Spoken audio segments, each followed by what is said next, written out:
ఏం అనుమానం లేదు. అతను కూడా మీరు చూస్తే కొలంబియాలో మారక ద్రవ్యాల ముఠాలకు ఎస్కోబార్ నాయక్, అత్యంత ధనికుడుగా, నేరస్తుడుగా, దుర్మార్గుడుగా ఎమర్జయ్యాడు. దుర్మార్గుడు అంటున్నా నేను.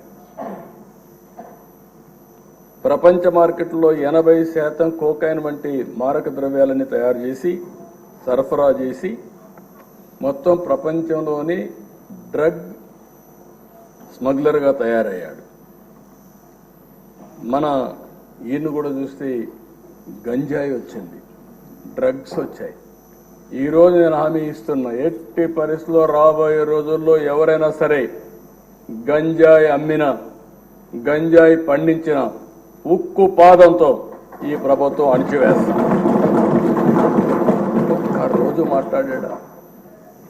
ఒక్కరోజు కనీసం ఆలోచించాడా?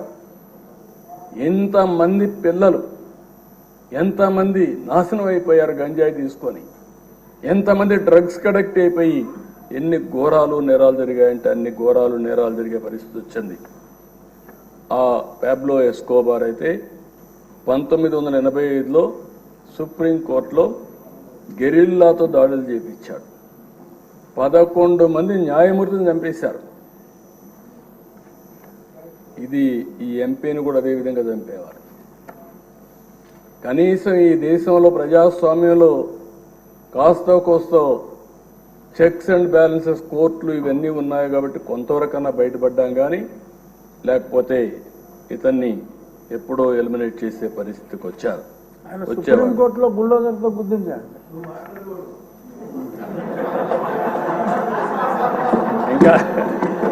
ఇంకా అలవాటు కాలేదు.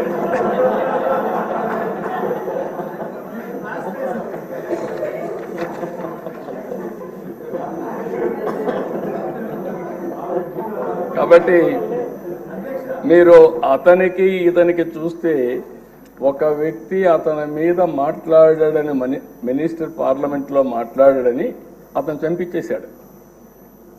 ఇక్కడ అదే సంఘటనలు జరుగుతున్నాయి. ఎవరైనా సరే మాట్లాడితే, ఎదురు తిరిగితే, లేకుంటే ప్రజాస్వామ్యంలో ఇది తప్పని చెప్పితే ఇంకా వాళ్ళ మీద పడిపోయే పరిస్థితి. శాసిస్తున్నాడు, ఎవ్వరూ మాట్లాడడానికి వీలు లేదని శాసించే పరిస్థితికి వచ్చారు.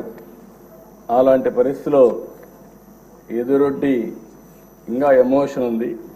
ఇన్ కోర్స్ ఆఫ్ టైం తగ్గించుకుంటారు. కానీ మళ్ళీ ఈరోజు ఒక పోరాటం చేసి పోరాట యోధుడిగా గెలిచి ఆ కుర్చీలో కూర్చున్న మిమ్మల్ని మరొక్కసారి మనస్ఫూర్తిగా అభినందిస్తున్నాను. ఒక వ్యక్తి చట్టసభకు రావడం అంటే ఎంతో గొప్ప అవకాశం. ప్రజాప్రతినిధులుగా చట్టసభలకు వెళ్ళిన వారు ప్రజా సమస్యలపైన పోరాడవలసిన అవసరం ఉంది.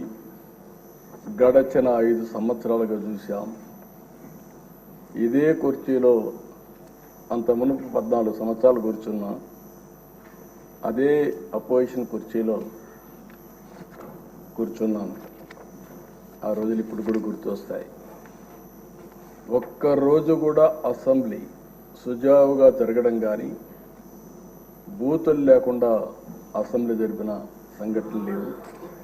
సరే, అందరి మాదిరిగా నాకు కూడా అవమానాలు జరిగాయి. అవన్నీ నేను ఇప్పుడు పోవడం లేదు. కానీ ఆ రోజు కూడా ఒక మాట చెప్పాను, ఇది గౌరవ సభ కాబట్టి ఈ సభలో నేను ఉండలేను.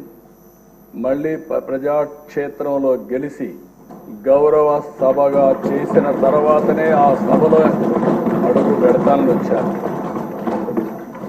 ఈరోజు అందరం కూడా దీన్ని గౌరవ సభగా చేయడం కోసం ప్రజాప్రతినిధులుగా మనందరం ఈ సభ ఔన్నత్యాన్ని, గౌరవాన్ని కాపాడవలసిన బాధ్యత మనందరిపైన ఉంది. ఇక్కడుండే నిన్నటి వరకు మీరు ఏది మాట్లాడిన చలామణి అయింది. కానీ ఇప్పటి నుంచి ఆ కుర్చీలో కూర్చున్న తర్వాత ఆ కుర్చీ గౌరవాన్ని కాపాడుతూ మీ గౌరవాన్ని పెంచే విధంగా మీరు ముందుకు పోవాల్సిన అవసరం ఉందని చెప్పి కూడా డిప్యూటీ స్పీకర్గా వారిని కోరుతున్నా.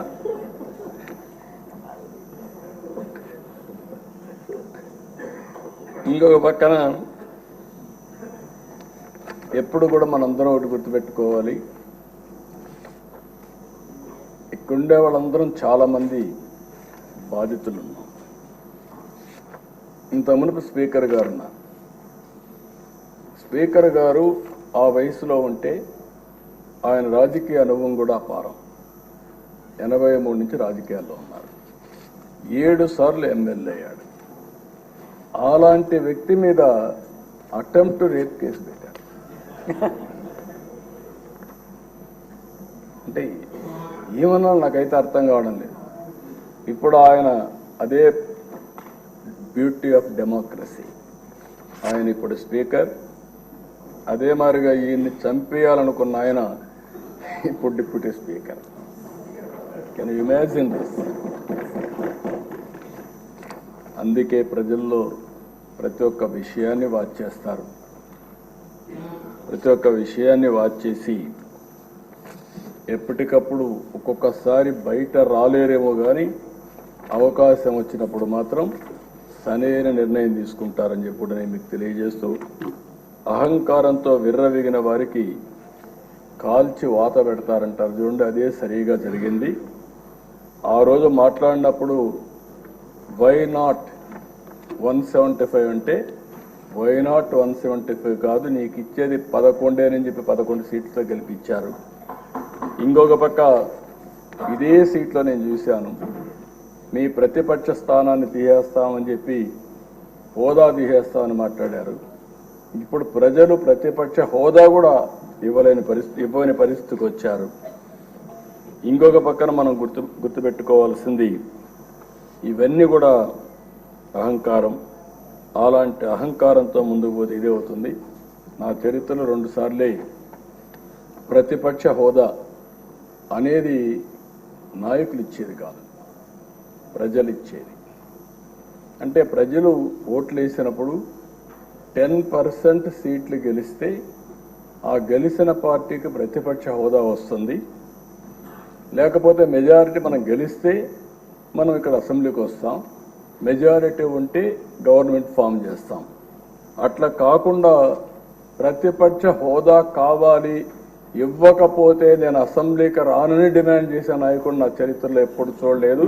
45 స్వతంత్ర భారతదేశంలో ఎవరు అడుగుండరు. అంటే మనం గుర్తుపెట్టుకోవాల్సిన ఒక వ్యక్తి యొక్క వ్యక్తిత్వం, ఆలోచన విధానం, డిమాండ్ చేయడం, డిక్టేట్ చేయడం, శాసించడం, ఇవన్నీ కూడా ప్రజాస్వామ్యంలో ఎప్పుడు కూడా ఉండవు. అలాంటి జరిగే పరిస్థితి వచ్చింది. ఎప్పుడు కూడా ప్రజాస్వామ్యాన్ని మనం గౌరవించాల్సిన అవసరం ఉందని చెప్పి కూడా నేను మీకు తెలియజేస్తున్నా. అయితే ఏది ఏమైనా ప్రజలు ఒక చైతన్యంతో బాధ్యతతో ఓటేసి కూటమి ప్రభుత్వాన్ని గెలిపించారు. ఇది ప్రజా ప్రభుత్వం, ప్రజలకు జవాబుదారీగా ఉండే ప్రభుత్వం. ప్రజలు మనకిచ్చింది అధికారం, అది కూడా ఒక బాధ్యత. అందుకే తొలి రోజు నుంచి సంక్షేమం, అభివృద్ధి, సుపరిపాలన కోసం మనం నిర్ణయాలు తీసుకుంటున్నాం. 150 రోజుల్లోనే అనేక సంక్షేమ కార్యక్రమాలని, అనేక పాలసీలు తీసుకొచ్చాం. ఈరోజు రాష్ట్రంలో ఫ్రీగా నేను అనుకుంటున్నాను 5 సంవత్సరాల్లో ఇంత స్వేచ్ఛగా అసెంబ్లీ జరిగింది 1924 ఒక్కరోజు కూడా లేదు. ఇప్పుడు ఎవరైనా సరే ప్రతిపక్షం ఉన్నా ఇదే మాదిరిగా ప్రవర్తిస్తాం. అయితే సాంప్రదాయాలు లేకుంటే మనకు వచ్చినటువంటి దీని ప్రకారం రూల్స్ రెగ్యులేషన్స్ పాటిస్తే సుజావుగా అసెంబ్లీ జరిగే అవకాశం వస్తుంది. అదే మరి ఇంకొక పక్కన మనందరి బాధ్యత విధ్వంసమైన రాష్ట్రాన్ని మళ్ళీ నిలబెట్టడానికి మనం నిర్ణయాలు తీసుకోవాల్సిన అవసరం ఉంది. అలాంటి నిర్ణయాలకు ఈ సభ ఒక వేదిక. ఇంకొక పక్క ఒక పబ్లిక్ పాలసీ చరిత్రను మారుస్తుంది. ప్రజలకు మనం ఇచ్చే విధానాలన్నీ ఇక్కడనే చర్చిస్తున్నాం, అవన్నీ రూపకల్పన చేస్తున్నాం. ఆ రూపకల్పన చేసి అవి అమలు చేస్తే ఒక చరిత్రని తిరగరాసే అవకాశం ఉంటుంది.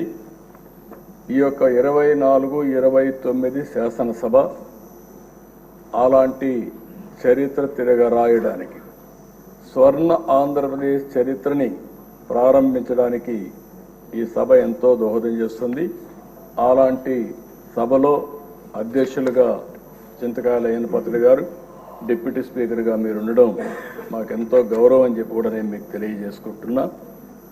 అయితే అధ్యక్ష, నాకు ఒకటి అనిపిస్తుంది, మిమ్మల్ని నాడు రాష్ట్రానికి రానియని వాళ్ళు నేడు మీ ముందు సభలోకి రాలేని, కూర్చోలేని పరిస్థితి వచ్చింది.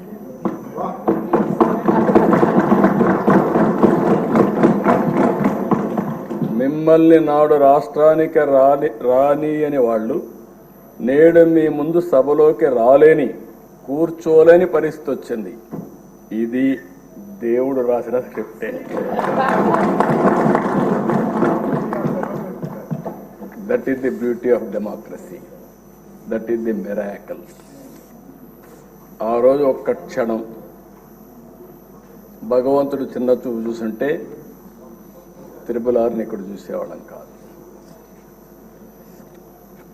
కానీ భగవంతుడు డెస్టినీ గట్టిగా ఉన్నప్పుడు ఏది జరగదు. కానీ అదే సమయంలో ధైర్యంగా నిలబడ్డాడు కాబట్టి, ధైర్యంతో ముందుకు పోయాడు కాబట్టి మళ్ళీ ఇక్కడ రాగలిగాడు. ఏమాత్రం కొద్దిగా కూడా భయపడుంటే భయమే రఘురామకృష్ణరాజు గారు చంపేసేది.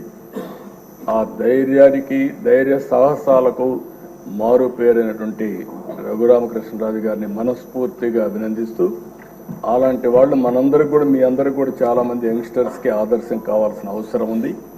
అది కూడా మీరందరూ గుర్తుపెట్టుకోవాల్సిన కోరుతూ, డిప్యూటీ స్పీకర్ గారు, మీరు ఆ పదవికి వన్నీ తెస్తారని, మన శాసనసభను ఒక సమున్నతమైన సభగా నిర్వహిస్తారని మనస్ఫూర్తిగా ఆశిస్తూ, మనస్ఫూర్తిగా మీకు అభినందన తెలియజేసుకుంటూ, మీ సాహసాన్ని గురించి, ధైర్యాల గురించి రాజీ పడాల్సిన అవసరం లేదు. అదే సమయంలో మళ్ళీ ఒక కోరుతున్నా, ఆ కుర్చీ ఔన్నత్యాన్ని పెంచే విధంగా, సభని ముందుకు తీసేపోయే విధంగా మీరు అన్ని విధాలుగా ప్రవర్తించాల్సిందిగా, ప్రయత్నం చేయాల్సిందిగా కోరుకుంటూ, భగవంతుడు ఆ శక్తిని మీకు ఇవ్వాలని మనస్ఫూర్తిగా ఆకాంక్షిస్తూ, మీ ద్వారా భవిష్యత్తులో కూడా ఈ రాష్ట్రానికి అనేక మంచి కార్యక్రమాలు జరగాలని మనస్ఫూర్తిగా ఆకాంక్షిస్తూ మీ దగ్గర సెలవు తీసుకుంటున్నాను. Thank you.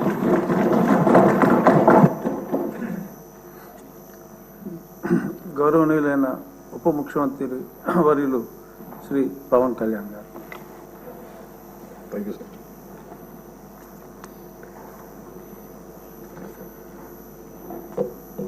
డిప్యూటీ స్పీకర్, ఈరోజు ఎన్నికైన శ్రీ కనుమూరి రఘురామకృష్ణరాజు గారికి మనస్ఫూర్తిగా నా శుభాకాంక్షలు తెలియజేస్తూ, గౌరవ ముఖ్యమంత్రి శ్రీ నారా చంద్రబాబు